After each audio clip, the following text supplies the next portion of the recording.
네, 안녕하십니까. 이동수라고 합니다. 그러니까 얼마 전까지는 청년정치 크루라는 이제 뭐 단체 명으로 활동했었는데요.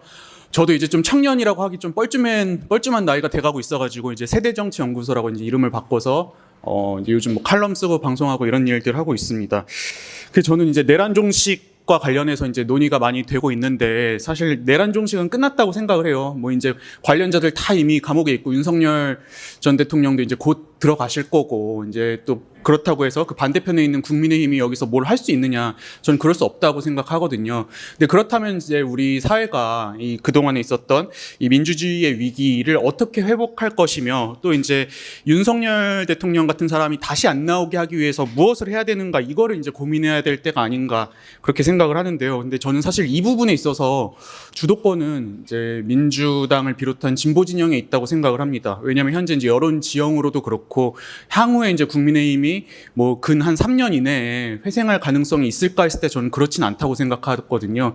그런 면에서 이제 이 민주당과 진보 진영이 어떻게 하느냐에 따라서 이제 우리 사회의 방향, 우리 정치의 방향이 달라질 수 있다고 생각을 하는데요. 뭘 해야 되는가 이제 한마디로 요약을 하자면 저는 사실은 이제 청산 정치의 굴레를 끊고 이제는 먹고 사는 문제에 진짜 집중을 해야 된다라고 생각을 합니다. 사실 저는 윤석열 전 대통령이 이 우리 한국 정치에서 계속 반복됐던 이 청산 정치의 어떤 반작용으로 나온 사람이라고 저는 생각을 하거든요. 근데 그동안 보면 이제 우리가 민주화 이후로 끊임없이 이제 누군가를 청산해야 된다, 뭘 청산해야 된다라는 과제가 사실은 정치권의 주요 화두였죠. 그래서 열린우리당 때는 뭐 친일 청산해야 된다, 그리고 얼마 전까지도 뭐 검찰 독재 이런 거 청산하자, 또 반대편에서는 이제 586 운동권 청산하자 지금 이런 얘기를 계속 반복하고 있는데 사실 저는 이게 구호로서 말고 그냥 보통의 이제 일반적인 국민들에게 과연 얼마나 큰 의미를 갖고 있는가에 대해서 저는 좀 의문을 갖고 있어요. 박근혜 전 대통령의 이제 그 국정농단 사태 이후에 문재인 전 대통령이 뭐 적폐청산으로 이제 큰 지지를 얻어서 집권하지 않았습니까? 근데 저는 그 적폐청산이라는 데 있어서 사실 이제 뭐 중도층 포함해서 다수의 국민이 생각한 것과 그리고 이제 민주당 비롯한 진보 진영이 생각한 거에 정의는 조금 달랐다고 생각을 합니다. 한쪽에서는 박근혜 정부 관련 인사들, 특히 이제 국정농단 관련된 인사들 샅샅이 이제 색출해가지고 엄하게 처벌하는 걸 이제 적폐청산이라고 생각한 반면 저처럼 이제 좀 이 정당에 소속되지 않은 하지만 이제 좀 중도 성향이 있는 이런 사람들의 입장에서는 그동안 한국 사회에서 계속되었던 어떤 사회적인 구조적인 문제도 있지 않습니까? 요거를 해결해 주길 바랬었는데 이제 그 부분에서 좀 뾰족한 어떤 해답을 내리지 못한 것 같다라는 생각을 많이 해요.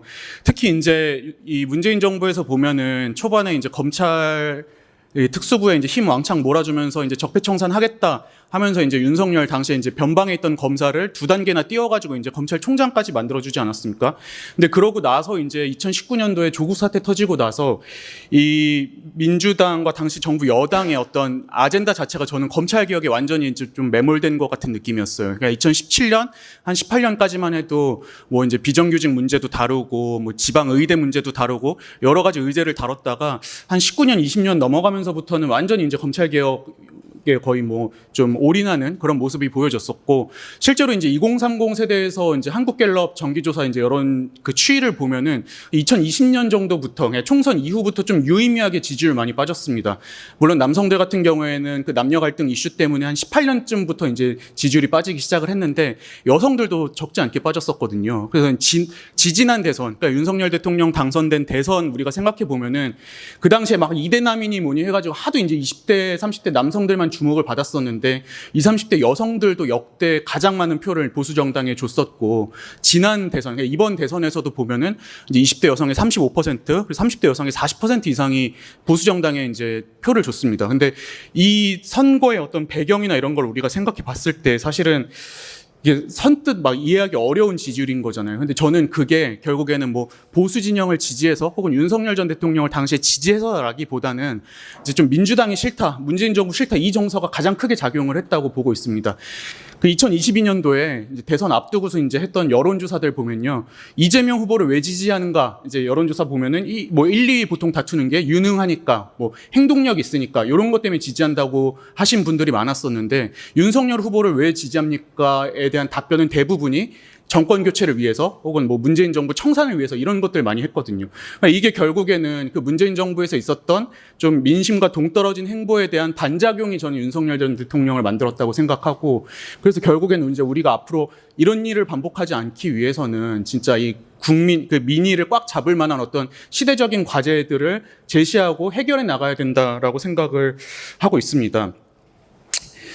네, 그래서 이제 또 최근에 보면은 극우화 관련해서 이제 논의 많이 되고 있잖아요. 근데 저는 이 극우화 논의 나올 때마다 속으로 좀 불편한 점이 없잖아 있는 게, 그럼 과연 민주진보 진영은 어떤 지지층을 대변하고 있는가에 대해서 계속 묻게 되더라고요.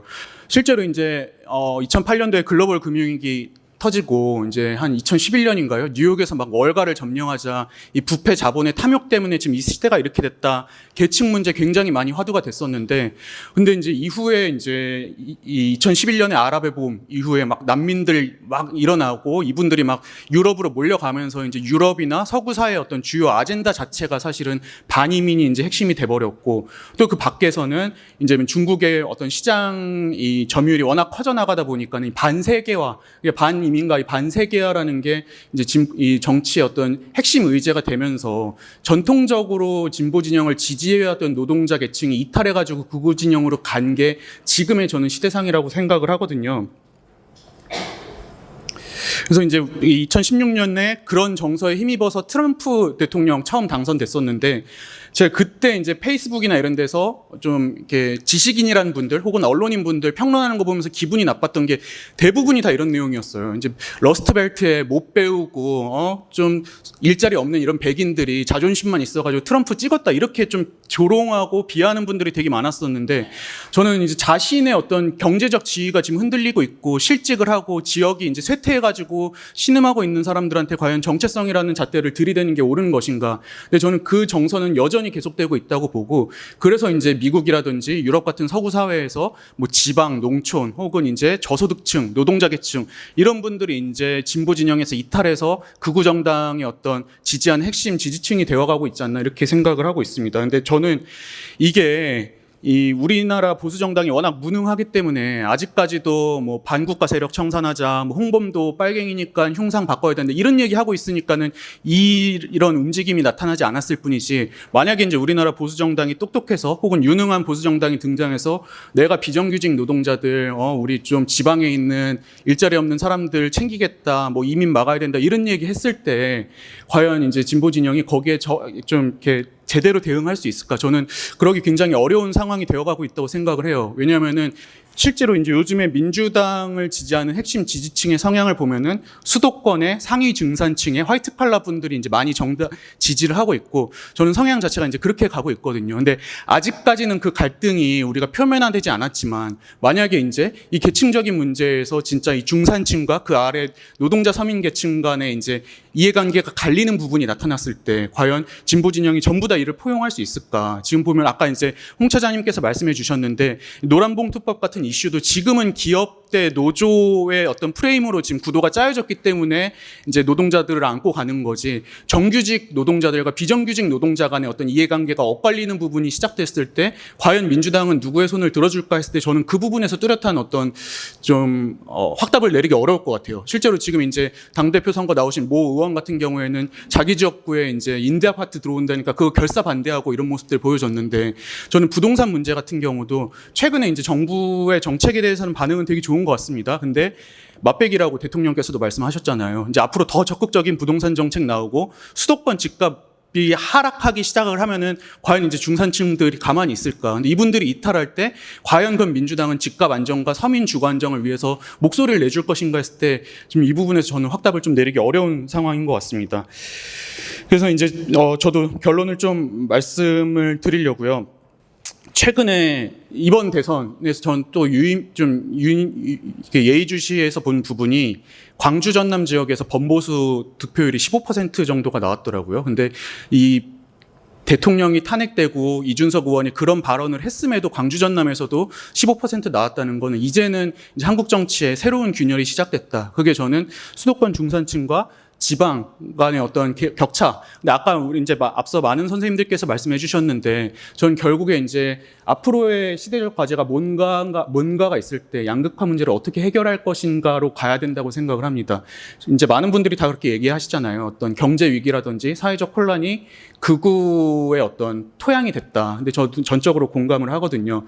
그렇다면은 그 경제 위기나 사회적 혼란을 막기 위해서 이제 우리가 이제 노력을 해야 이 극우 정치나 극우주의가 설 수 있는 땅을 점점 좁혀나갈 수 있다고 생각을 하고요. 그리고 요거는 좀 여담이지만 추가로 말씀을 드리자면은 이제 많은 분들이 이 보수 시민사회 뭐 이런 데에서의 어떤 선동과 극우화 이런 거 굉장히 많이 우려하시는데 저는 진짜 그거는 하나도 우려하시지 않아도 된다고 생각을 합니다. 왜냐하면은 보수의 시민사회라고 할 개념조차 없습니다. 이번에 리박스쿨 논란이 되긴 했는데 저는 그게 역설적으로 보수 진영의 좁은 어떤 시민사회 토양을 보여준다고 생각을 하는 게 진보 진영이나 아니면 좀 이 넓은 데서는 워낙에 이제 다양한 시민사회가 있고 그러다 보니까는 이제 뭐 어떤 이 지방 정부가 이렇게 사업을 운영할 때 맡길 수 있는 단체들이 많잖아요. 그러니까 정치적으로 강경하거나 이런 데를 빼고 진짜 그 사업의 목적에 충실한 시민사회에다가 시민단체에다 이제 사업을 맡기고 이게 가능한데 보수 진영 같은 경우에는 워낙 시민사회가 없다 보니까는 사실 자기 편한테 이 사업을 주긴 해야 되는데 마땅히 없어서 리박스쿨한테 간 거라고 저는 보고 있거든요. 오죽 없으면은 지금 이제 아까 말씀하신 신남성연대나 이런 유튜브들이 보수 진영에서는 시민사회를 대체해가지고 시민단체 노릇을 하고 있는데 저는 그게 이제 보편적인 국민의 지지를 받기는 어렵다. 그렇다면 결국에 이 극우 정치를 어떻게 이제 해결해 나가느냐는 보수 진영에 있는 게 아니라 공은 사실은 민주당을 비롯한 진보 진영에 있다라고 생각을 하고 그 해법은 양극화 해소를 위해서 다양한 어떤 시대적 의제를 발굴하고 해결해야 된다. 이 말씀으로 마무리를 하도록 하겠습니다. 감사합니다.